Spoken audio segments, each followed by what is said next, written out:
sebenarnya gempur rokok ilegal itu merupakan suatu kegiatan pengawasan terhadap barang kena cukai ilegal yang dilakukan oleh Bea dan Cukai itu secara serentak dan terpadu di seluruh wilayah Indonesia agar kita semua membeli rokok secara yang legal aja, jangan sampai kita membeli yang ilegal. Namun kalau memang bisa, tentu saja kita bisa menghindar dari rokok karena kalau kita menghisap rokok juga akan berdampak buruk bagi kesehatan kita.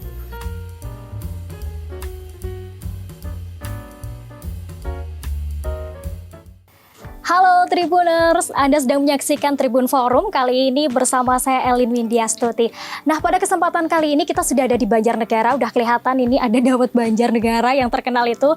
Nah, telah bersama kita semua hari ini ada Bapak Triharso, beliau adalah Bupati Kabupaten Banjarnegara. Halo Bapak, Selamat siang, kabarnya? Mbak Elin. Selamat siang. Alhamdulillah baik ya Pak ya. Sibuk apa nih Pak? Pak Tri sibuk apa? Saat ini saya bersama teman-teman sedang menyusun untuk UAPPS tahun 2023 yang besok kami akan serahkan pada DPRD. Kemudian juga kami melakukan kunjungan-kunjungan ke desa terkait dengan permasalahan-permasalahan yang terjadi di sana dan yang harus kami akomodir dan kita laksanakan pada tahun 2023. Oke. Cukup banyak di kegiatannya ya Pak ya. Alhamdulillah lumayan. Terima kasih sudah meluangkan waktunya untuk Tribun Pak. Siap. Baik, kemudian di sebelah sampingnya lagi ada Bapak Irawanto Cahyadi SE. Beliau adalah dari Bea Cukai Purwokerto. Halo Bapak. Selamat siang, Mbak. Selamat siang, kabarnya gimana Pak? Alhamdulillah baik, Mbak Elin. Oke, alhamdulillah. Nanti saya panggilnya siapa nih? Ya, Irwan boleh, Pak. Pak Irwan, oke baik. Nah Tribuners, pada kesempatan kali ini kita akan ngobrol masalah dana bagi hasil cukai, hasil tembakau nih bersama Pak Bupati dan juga dari Bea Cukai Purwokerto. Nah mungkin saya ke Bea Cukainya dulu nih Pak. Ya. Kalau dari Bea Cukai Purwokerto sendiri ini membawahi mana aja sih Pak wilayahnya? Oh baik, Mbak. Pertama-tama saya terima kasih atas undangan dari Pemda Banjarnegara sehingga terlaksana kegiatan ini. Saat ini saya sangat senang dan bersyukur Pak. Senang karena ya bisa bertemu dengan Bapak Bupati Banjarnegara. Ya bersyukur kita bisa berkumpul bersama-sama, sehat walafiat semuanya, alhamdulillah. Nah, ini terkait barang kena cukai ilegal gitu Mbak ya. Dan wilayah kerja kami dan di Bea Cukai Purwokerto dengan nama lengkap itu Kantor Pengawasan dan Pelayanan Bea Cukai tipe Madya Pabean C Purwokerto. Itu wilayah kerjanya dari Kabupaten Banyumas, Banjarnegara, dan Purbalingga. Ada 3 kabupaten wilayah kerja kami, Pak. Dan Ada 3 wilayah? 3 wilayah kabupaten. Oke, baik. Mungkin geser ke Pak Bupati dulu nih, Pak. Kita mau nanyain masalah dana bagi hasil cukai hasil tembakau atau biasa disebut DPH CHT nggih, Pak? Ya. Oke, kalau untuk Kabupaten Banjarnegara sendiri bagaimana, Pak? Baik, terima kasih Mbak Elin. Untuk bagaimana kita ketahui bersama bahwa DPHCT ya, itu merupakan dana transfer dari pemerintah pusat kepada pemerintah provinsi sebagai daerah penghasil cukai ataupun penghasil tembakau, di mana pada tahun 2022 ini Banjarnegara, Kabupaten Banjarnegara ini mendapatkan alokasi anggaran sebesar 8,86 miliar rupiah. Ini komposisi anggarannya yang 50% untuk peningkatan kesejahteraan masyarakat, yang terdiri dari untuk peningkatan kualitas SDM dan peningkatan kualitas mutu itu ada 20%, dan kemudian untuk BLT, bantuan langsung tunai kepada masyarakat, itu sebesar 30%. Dan selanjutnya juga untuk 40% dipergunakan untuk alokasi bidang kesehatan, utamanya untuk peningkatan sarana prasarana pelayanan kesehatan. Kemudian yang 10% adalah digunakan untuk penegakan hukum. Artinya di sini dilaksanakan oleh berbagai kegiatan edukasi, sosialisasi, kemudian inventarisasi terkait dengan barang cukai ilegal sampai dengan penindakan yang dilaksanakan oleh teman-teman. Dan untuk organisasi pelaksananya di Kabupaten Banjarnegara sendiri sebagai leading sektor ada Biro Perekonomian, kemudian ada Dinas Kesehatan, kemudian Dinas Tenaga Kerja, Dinas Sosial, kemudian Dinas Kominfo, dan lain sebagainya, instansi terkait lainnya. Oke. Baik, tadi disebutkan 30% untuk kesehatan juga. 40%. 40%, mohon maaf. Dan ini paling besar sendiri. Kenapa di sektor kesehatan lebih banyak ketimbang porsi-porsi mungkin di bidang pendidikan atau yang lain, Pak? Karena di sini kan terkait dengan cukai atau tembakau sendiri kan terkait dengan aspek kesehatan, di mana banyak sekali ya masyarakat yang tahu bahaya tentang rokok, kemudian juga dampak dari merokok sendiri itu juga akan berbahaya bagi kesehatan, utamanya bagi paru-paru maupun dengan kesehatan yang lainnya. Oke, makanya alokasi paling besar diarahkan untuk kesehatan seperti itu. Baik, saya mungkin geser ke Pak Irawan. Iya. Baik, Pak, ini tadi kan membawahi ada 3 wilayah. Di wilayah-wilayah tersebut, apakah itu memang penghasil tembakau terbesarkah di Jawa Tengah atau seperti apa, Pak? Kalau di wilayah kerja kami sebenarnya kalau penghasil tembakau itu tidak, Mbak. Enggak, ya ada tapi tidak besar itu. Hanya saja di sini di wilayah Banjarnegara sendiri ada satu pabrik hasil tembakau itu berupa TIS. Di sini ada PR Atom, dan satu lagi di Purbalingga, Mbak. Itu ada Sampurna, HM Sampurna. Baik. Iya. Berarti di Banjarnegara ada salah satu pabrik salah rokok satu. yang cukup besar, bisa dibilang seperti itu. Betul. Yang cukup besar ada di Purbalingga. Oh, di sini Purbalingga. itu jenisnya tembakau iris kalau untuk di Banjarnegara. Banjarnegara tembakau iris ya. Betul. Tapi apakah memang produk pertanian tembakau di sini juga banyak sih, Pak? Mungkin ke Pak Bupati, di Banjarnegara apakah banyak, Pak, petani? Cukup banyak tembakau di Banjarnegara, saya kira gitu, Bu. Banyak ya berarti ya. Oke. Nah, mungkin geser ke Pak Irawan lagi, Pak. Ini kan sekarang banyak gembor-gemborkan gempur rokok ilegal. Ini bisa dijelaskan, mungkin Tribuners juga penasaran sebenarnya apa ini program itu sebenarnya ya? apa kayak gitu. Boleh, Pak? Ya, itu slogan sebenarnya, Mbak, untuk lebih mudah diterima masyarakat itu. Baik. Gempur rokok ilegal. Itu apa sih sebenarnya gempur rokok ilegal itu kan?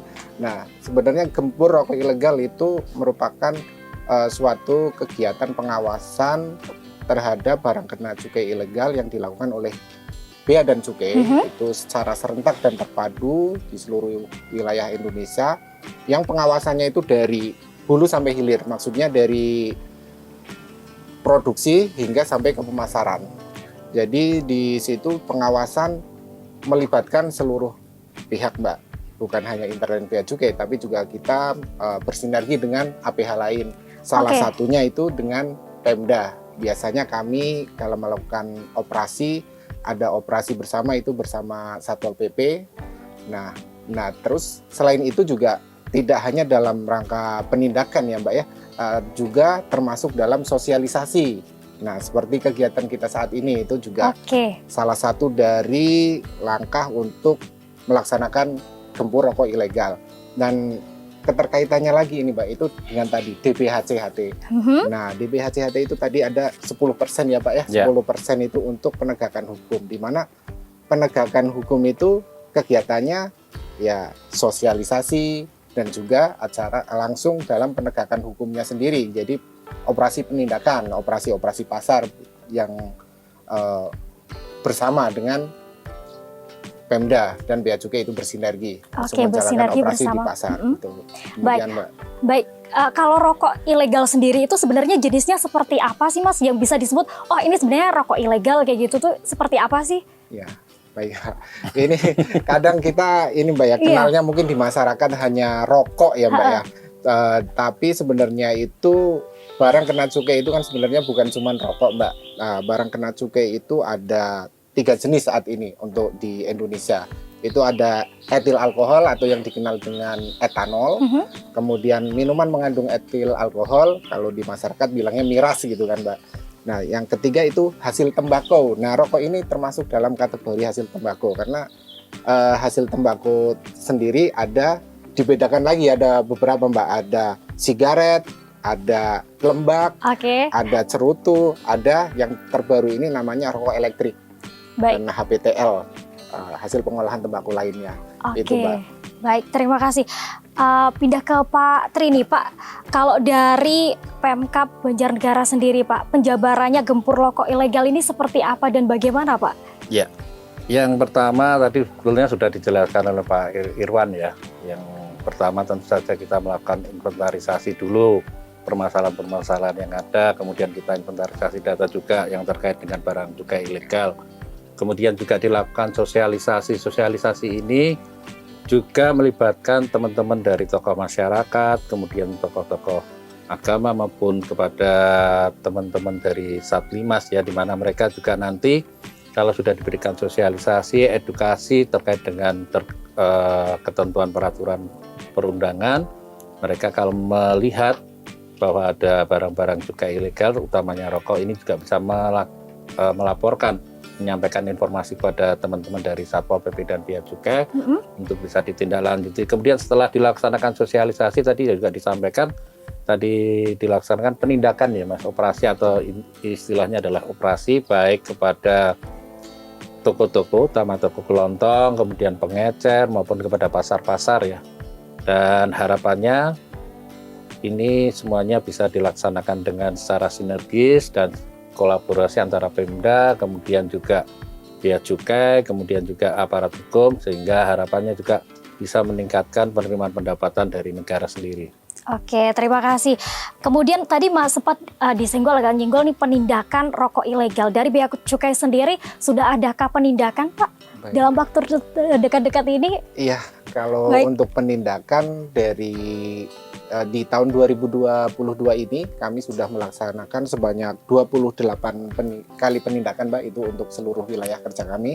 28 penindakan terkait barang kena cukai ilegal. Nah, itu jumlahnya itu sebanyak 760.215 batang dengan kerugian negara potensinya itu 581,5 juta. Oh, lumayan Nah, juga. dan untuk di Banjarnegara sendiri Mbak itu tergolong kecil Mbak ininya. Kebetulan di Banjarnegara ini di tahun 2022 kami melaksanakan 4 kali penindakan. 4 kali penindakan dengan hasil penindakan itu sebanyak 14.180 batang. Mbak.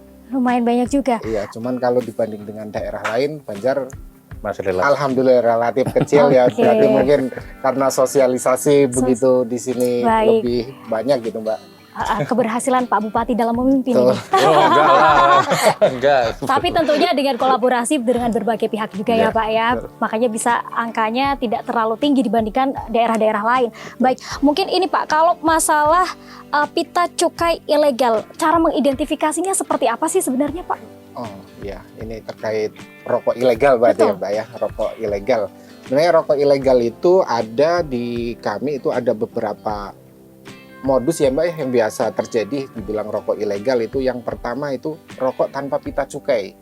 Rokok tanpa pita cukai atau yang sering kita sebut itu rokok polos. Jadi nggak ada pita cukainya, tidak dilekati pita cukai.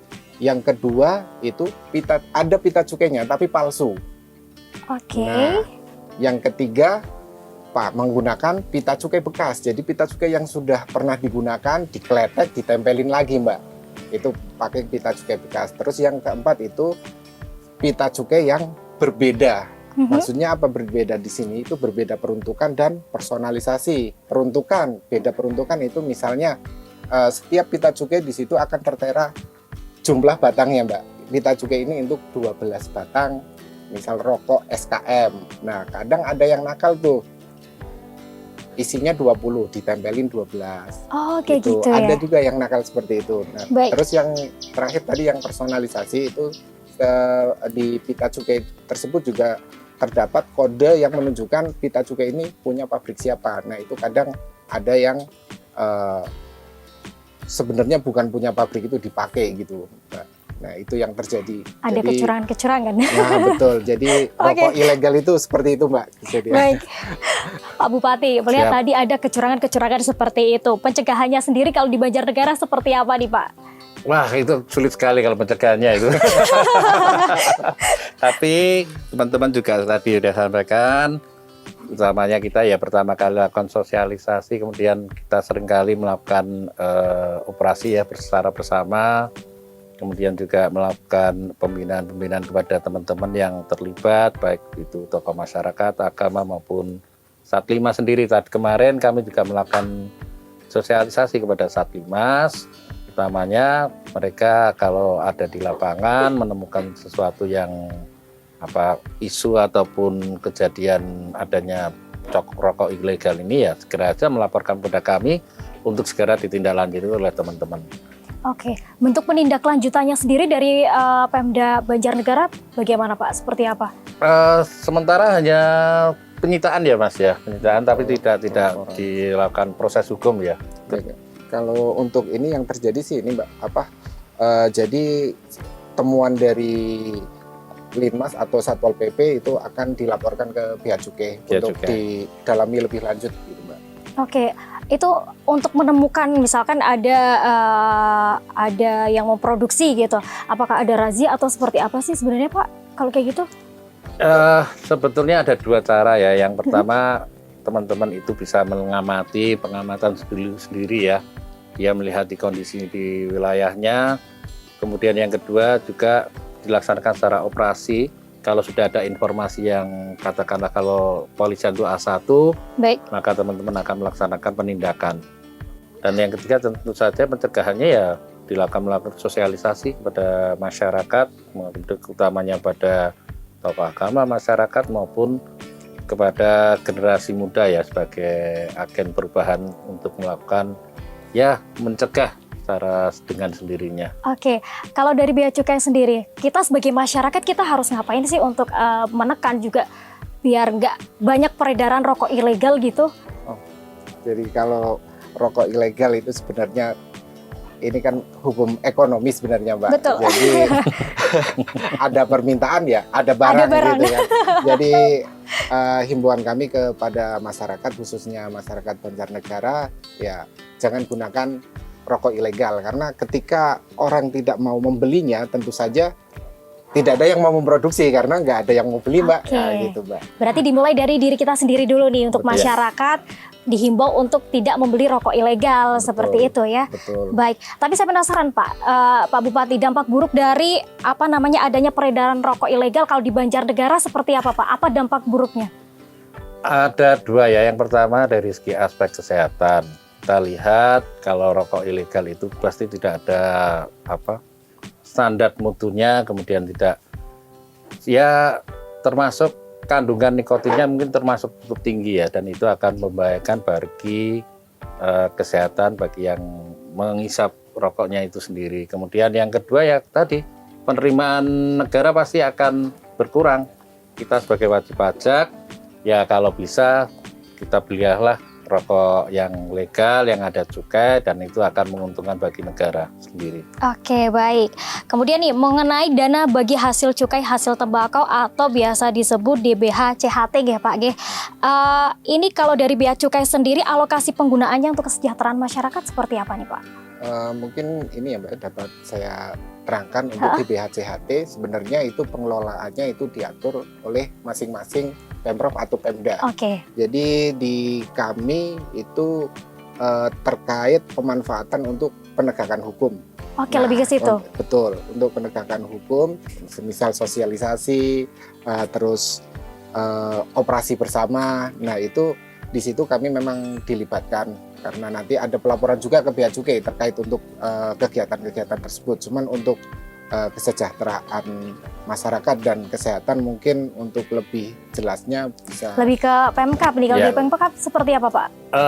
Tadi sudah saya jelaskan Mbak untuk kesejahteraan masyarakat. Yang pertama tadi ada BLT itu per orang 300.000 ya per bulan ya. Kemudian juga untuk pelatihan dan peningkatan kualitas mutu, utamanya yang pertama pelatihan tenaga kerja, kemudian untuk pelatihan peningkatan kualitas mutu melalui sekolah lapang, kemudian juga dilakukan perbaikan sarana prasarana jalan usaha tani dan lain sebagainya.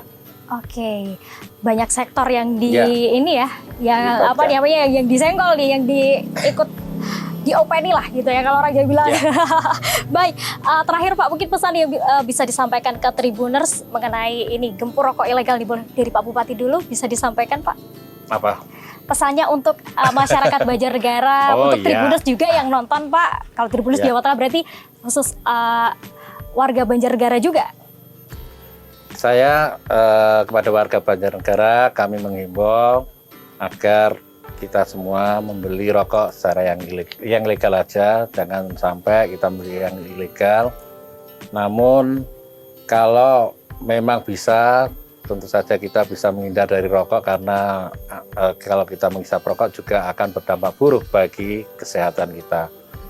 Dan kalau kita membeli rokok legal, itu juga akan meningkatkan pendapatan dan penerimaan dari negara sendiri dan akan kita implementasikan untuk peningkatan kesejahteraan masyarakat. Baik, terima kasih. Kalau dari Pak Irawanto, monggo. Baik, kepada Tribuners Jawa Tengah dan khususnya Banjarnegara, Betul.